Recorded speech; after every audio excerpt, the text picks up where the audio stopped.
Bonjour à tous! Dans ce nouvel épisode de l'Académie vétérinaire ILS, je vous propose de vous expliquer que faire face à une hypoalbuminémie. Nous reviendrons tout d'abord sur la définition de l'hypoalbuminémie et ferons ensuite quelques rappels sur les rôles de l'albumine en temps normal. Ensuite, nous évoquerons ce qui se passe lors d'hypoalbuminémie ainsi que les causes possibles d'une hypoalbuminémie, quand la suspecter, quelle anomalie rechercher sur les bilans biochimiques et que rechercher sur l'analyse d'urine. Je vous indiquerai aussi l'importance de l'analyse d'urine lors d'hypoalbuminémie, sans oublier s'il faut ou pas ponctionner l'épanchement pleural ou péritonéal lors d'hypoalbuminémie. Alors surtout, si vous aimez, n'hésitez pas à partager cet épisode et à revoir l'intégralité de notre série sur l'Académie vétérinaire ILS. L'hypoalbuminémie désigne une concentration d'albumine sérique généralement inférieure à 30 g par litre, bien que les valeurs de référence puissent varier entre les laboratoires et les méthodes de test. Un taux d'albumine significativement bas peut entraîner un œdème périphérique, une ascite, un épanchement pleural. L'albumine joue de nombreux rôles critiques dans le corps. Elle est responsable d'environ 80% de la pression oncotique intravasculaire. Contrairement à d'autres molécules osmotiques actives, l'albumine est trop grande pour passer librement entre les compartiments vasculaires et interstitiels. Ainsi, l'albumine est le facteur principal dans le maintien des fluides dans le compartiment vasculaire. L'albumine est une molécule porteuse importante.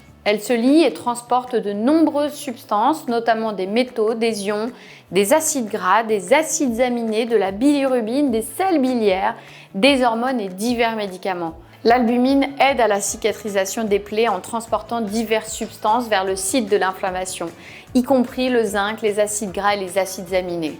L'albumine agit également comme un épurateur des radicaux libres de l'oxygène et de l'oxyde nitrique. Ses effets anti-inflammatoires incluent la réduction de la perméabilité microvasculaire et l'inhibition de l'apoptose des cellules endothéliales. Elle joue également un rôle dans l'équilibre acido-basique en agissant comme tampon dans le compartiment intravasculaire. En cas d'hypoalbuminémie, la pression oncotique interstitielle peut être élevée par rapport à la pression oncotique capillaire, ce qui entraîne un déplacement du fluide vers les espaces interstitiels et les cavités corporelles, surtout si le drainage lymphatique est dépassé. La diminution de la fixation des médicaments chez les patients hypoalbuminémiques peut entraîner une réduction de l'apport des médicaments à leur site d'action.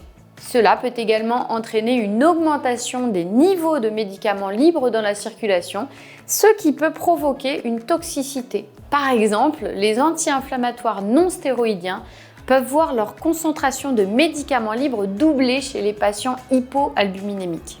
Une mauvaise cicatrisation des tissus a été rapportée chez les patients hypoalbuminémiques avec un risque accru de déhiscence du site chirurgical gastro-intestinal.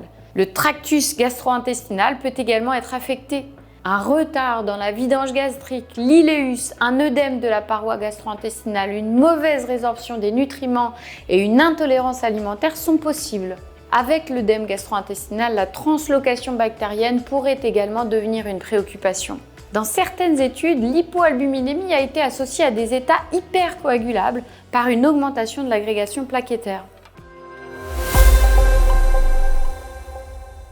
Il existe de nombreuses causes possibles d'hypoalbuminémie et son étiologie peut être multifactorielle, surtout chez les patients gravement malades. L'albumine est produite exclusivement par le foie. L'hypoalbuminémie peut se produire en cas d'insuffisance hépatique primaire si moins de 10 à 25% du foie reste fonctionnel. La production d'albumine peut également être diminuée en faveur de la production de protéines de phase aiguë par le foie en réponse à l'hypoxie, la pyrexie, des blessures ou une tumeur. Les maladies du foie associées à l'hypoalbuminémie incluent les chintes portosystémiques, l'hépatite, la cholangiohépatite, la lipidose hépatique chez les chats, les néoplasies et la cirrhose chez les chiens. Une production réduite d'albumine peut également être observée en cas de malnutrition et de carence en protéines alimentaires. La perte excessive d'albumine par le tractus gastro-intestinal ou les reins peut survenir dans diverses pathologies. Les causes d'une entéropathie exudative incluent la maladie inflammatoire chronique de l'intestin, une tumeur, la lymphangiectasie, mais aussi les intolérances alimentaires, le parasitisme intestinal, l'entérite virale ou bactérienne. L'amyloïdose rénale et les maladies glomérulaires peuvent entraîner une néphropathie avec perte de protéines. Les causes de glomérulonéphrite incluent la dirofilariose, certaines maladies transmises par les tiques, la pyélonéphrite, le lupus érythémateux systémique, les néoplasies et la glomérulonéphropathie familiale. La perte accrue d'albumine peut également se produire chez les patients ayant des grandes blessures ou des brûlures thermiques, ainsi que les patients souffrant d'hypoadrénocorticisme. Les patients atteints de diverses conditions inflammatoires présentent généralement une perméabilité vasculaire accrue due à des lésions endothéliales. Cela permet à l'albumine de se redistribuer dans l'espace interstitiel. Les maladies inflammatoires associées à l'hypoalbuminémie incluent la pancréatite, la péritonite, la pneumonie, la septicémie, le coup de chaleur et certains types de néoplasie. L'hypoalbuminémie cliniquement significative n'apparaît que lorsque la concentration d'albumine est inférieure à 20 g par litre. L'hypoalbuminémie sévère survient lorsque les niveaux d'albumine sont inférieurs à 15 g par litre. Les signes cliniques classiques de l'hypoalbuminémie sont associés à une diminution de la pression oncotique colloïdale et à la redistribution des fluides du compartiment intravasculaire vers les espaces interstitiels. Un œdème périphérique, une ascite et un épanchement pleural peuvent se développer. Des anomalies physiques telles qu'une dyspnée, une distension abdominale peuvent être présentes en raison de l'accumulation de liquide dans les cavités corporelles. D'autres signes cliniques sont liés à la cause sous-jacente de l'hypoalbuminémie. D'autres anomalies biochimiques reflètent généralement la maladie sous-jacente. Par exemple, des élévations de l'activité enzymatique hépatique peuvent être présentes lors de souffrances hépatiques. Il faut cependant davantage s'intéresser aux marqueurs de la fonction hépatique qu'aux marqueurs lésionnels. Ainsi, lors d'insuffisance hépatique, on peut s'attendre à observer une hypoalbuminémie, mais aussi une hypourémie, une hypoglycémie, une hyperbilirubinémie, mais aussi une élévation des acides biliaires sériques. Lorsque ces marqueurs fonctionnels sont normaux, il faut envisager une autre cause d'hypoalbuminémie qu'une hépatopathie et continuer l'exploration.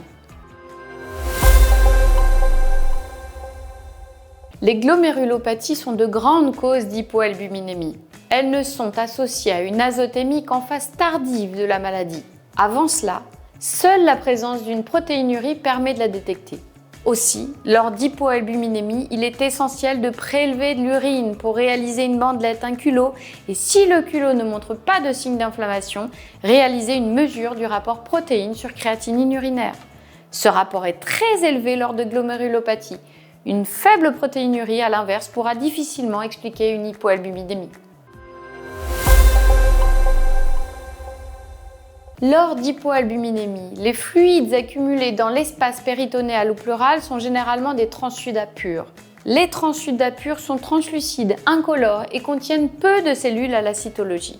Leur densité est inférieure à 1,018 et leur taux de protéines est inférieur à 25 g par litre. Toute autre nature d'épanchement amène à rechercher une autre cause que l'hypoalbuminémie.